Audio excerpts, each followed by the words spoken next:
ओम नमः शिवाय। आज हमारे शिव पुराण का 71वां दिन। 47वां अध्याय, वर वधु द्वारा एक दूसरे का पूजन। ब्रह्मा जी बोले, हे नारद, गिरिराज हिमालय ने उत्साहपूर्वक वेद मंत्रों द्वारा पार्वती और शिव जी को उपस्नान करवाया। तत्पश्चात वैदिक और लौकिक आचार रीति का पालन करते हुए भगवान शिव द्वारा लाए गए वस्त्रों एवं आभूषणों से गिरिजा नंदिनी देवी पार्वती को सजाया गया। पार्वती की सखियों और वहां उपस्थित ब्राह्मण पत्नियों ने पार्वती को उन सुंदर वस्त्रों एवं सुंदर रत्न जड़ित आभूषणों से अलंकृत किया। श्रृंगार करने के उपरांत तीनों लोकों की जननी महाशैलपुत्री देवी शिवा अपने हृदय में महादेव जी का ही ध्यान कर रही थी। उस समय उनका मुखमंडल चंद्रमा की चांदनी के समान सुंदर व दिव्य लग रहा था। हिमालय नगरी में चारों ओर महोत्सव होने लगा। लोगों की प्रसन्नता और उल्लास देखते ही बनता था। उस समय वहां हिमालय ने शास्त्रोक्त रीति से लोगों को बहुत दान दिया और अन्य वस्तुएं भी बांटी। गिरिराज हिमालय के राजपुरोहित मुनि गर्ग जी ने हिमालय से कहा कि हे पर्वतराज, लग्न का समय हो रहा है। आप भगवान शिव तथा अन्य सभी बारातियों को यथाशीघ्र यहाँ बुला लें। तब शैलराज के मंत्री सब देवताओं सहित भगवान शिव को बुलाने के लिए जनवासे में गए और उन्हें जल्दी विवाह मंडप में पधारने का निमंत्रण दिया। उन्होंने शिव जी से कहा कि प्रभु, कन्यादान का समय नजदीक आ गया है। वर और कन्या को पंडित जी बुला रहे हैं।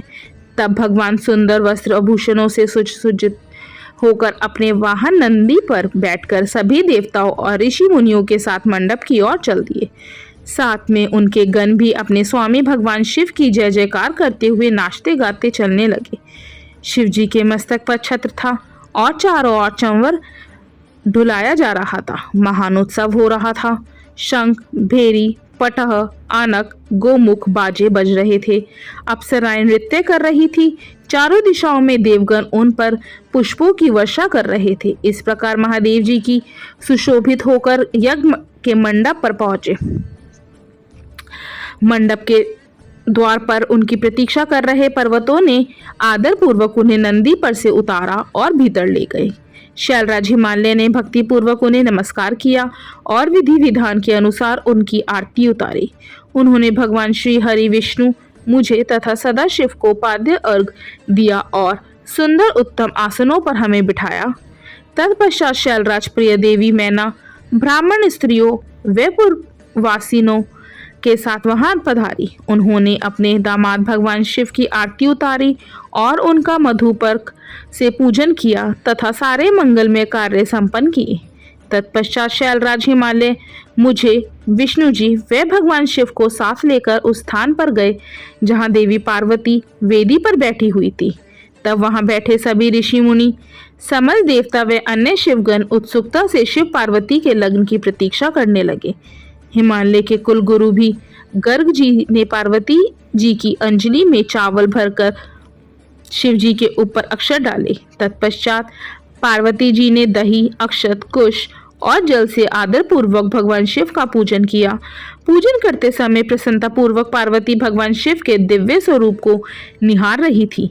पार्वती जी के अपने व शिव जी का पूजन कर लेने के पश्चात गर्ग मुनि के कथनानुसार त्रिलोकीनाथ महादेव जी ने अपनी वधू होने जा रही देवी पार्वती का पूजन किया। इस प्रकार एक दूसरे का पूजन करने के पश्चात वर वधू शिव व पार्वती वहीं वेदी पर बैठ गए। उनकी छवि अत्यंत उज्जवल और मनोहर थी। दोनों वहां बहुत शोभा पा रहे थे। तब लक्ष्मी आदि सभी देवियों ने उनकी आरती उतारी। ओम नमः शिवाय। 48वां अध्याय, शिव पार्वती का विवाह आरंभ। ब्रह्मा जी बोले, हे नारद, गर्ग मुनि की आज्ञा के अनुसार शैलराज हिमालय ने कन्यादान की रस्मों को निभाना शुरू किया। शैलराज प्रिया मैना जी की सुंदर वस्त्र आभूषणों से सुसज्जित होकर हाथों में सोने का कलश लेकर अपने पति हिमालय के दाहिने भाग में बैठी हुई थी। शैलराज हिमालय ने भगवान शिव का पाद्य से पूजन करने के पश्चात सुंदर वस्त्रों, आभूषणों एवं चंदन से उन्हें अलंकृत किया तथा ब्राह्मणों से बोले कि हे ब्राह्मणों, अब आप कन्यादान हेतु संकल्प कराइए। तब श्रेष्ठ मुनिगण सहर्ष संकल्प पढ़ने लगे। तब गिरिश्रेष्ठ हिमालय ने आदरपूर्वक वर रूप में विराजमान भगवान शिव से पूछा, हे शिव शंकर, विधि विधान से पार्वती का पानी ग्रहण करने हेतु आप अपने कुल का परिचय दें। आप अपना गोत्र, प्रवर, कुल नाम, वेद शाखा सब कुछ ब्राह्मणों को बता दें। गिरिराज का यह प्रश्न सुनकर भगवान शंकर गंभीर होकर कुछ सोचने लगे। सब देवता और ऋषि मुनियों ने जब भगवान शिव को इस प्रकार चुप देखा तो वे इस संबंध में कुछ भी उत्तर नहीं दे रहे थे और शांत थे। तब यह देखकर कन्या पक्ष के कुछ लोग उन पर हंसने लगे। नारद यह देखकर तुम तत्काल पार्वती के पिता शैलराज के पास पहुंचे और बोले, हे पर्वतराज, आप भगवान शिव से उनका गोत्र पूछकर बहुत बड़ी मूर्खता कर रहे हैं। उनका कुल, गोत्र आदि तो ब्रह्मा, विष्णु आदि भी नहीं जानते, तो और भला कोई कैसे जान सकता है। भगवान शिव तो निर्गुण और निराकार हैं। वे परम ब्रह्मा परमेश्वर हैं। वे निर्विकार, मायाधारी एवं परात्पर हैं। वे तो स्वतंत्र परमेश्वर हैं, जिनका कुल, गोत्र आदि से कुछ भी लेना देना नहीं है। ये सब तो मनुष्य के द्वारा निर्मित आडंबर मात्र हैं।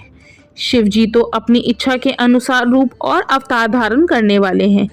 यह तो पार्वती के द्वारा किए गए हुए उग्र तप का प्रभाव है, जिसके कारण आप शिव जी के साक्षात स्वरूप के दर्शन कर पा रहे हैं। शैलराज, भगवान शिव गोत्रहीन होकर भी श्रेष्ठ गोत्र वाले हैं और कुलहीन होकर भी कुलीन हैं। इनकी विविध लीलाएं इस चराचर संसार को मोहित करने वाली है। हे गिरिश्रेष्ठ हिमालय, नाना प्रकार की लीला करने वाले इन भगवान शिव का गोत्र और कुल नाद है। शिव नाद में है और नाद शिव में है। नाद और शिव में कहीं कोई अंतर नहीं है। जब भगवान शिव ने सृष्टि की रचना का विचार किया था, तब सबसे पहले शिव जी ने नाद को ही प्रकट किया था। इसलिए अब आप व्यर्थ की बातों को त्याग कर अपनी पुत्री पार्वती का विवाह यथाशीघ्र शिव जी के साथ संपन्न करा दो। नारद, तुम्हारी यह बात सुनकर शैलराज हिमालय के मन में उत्पन्न हुई शंका समाप्त हो गई। तब हम सभी देवताओं ने तुम्हें धन्यवाद दिया कि तुमने इस विषम परिस्थिति को चतुराई से संभाल लिया।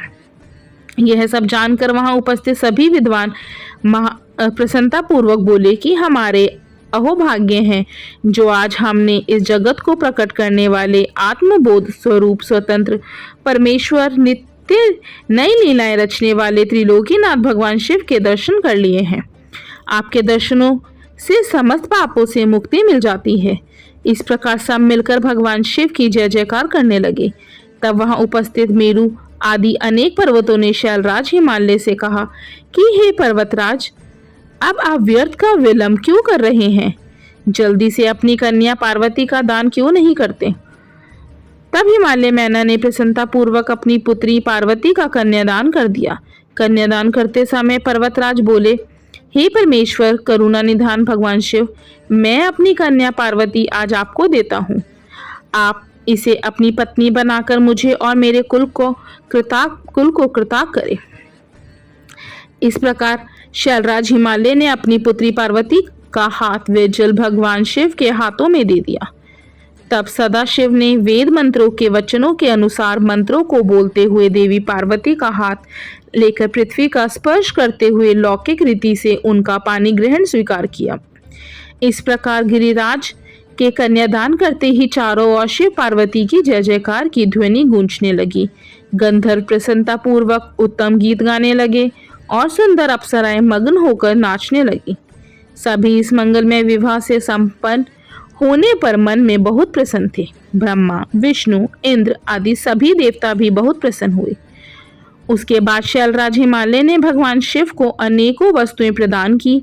रत्नों से जड़े हुए सुंदर स्वर्ण के आभूषण, पात्र एवं दूध देने वाली 1.25 लाख गायें, 1 लाख सुसज्जित अश्व, 1 करोड़ हाथी तथा 1 करोड़ सोने जवाहरातों से जड़े रथ आदि वस्तुएं सादर भेंट दी।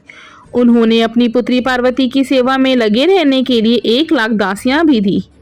तत्पश्चात विवाह में पधारे अनेक पर्वतों ने भी अपनी इच्छा और सामर्थ्य के अनुसार उत्तम वस्तुएं शिव पार्वती को उपहार स्वरूप भेंट की। इस विवाह से सभी प्रसन्न थे। सारी दिशाएं शहनाइयों की मधुर ध्वनि से गुंजायमान थी।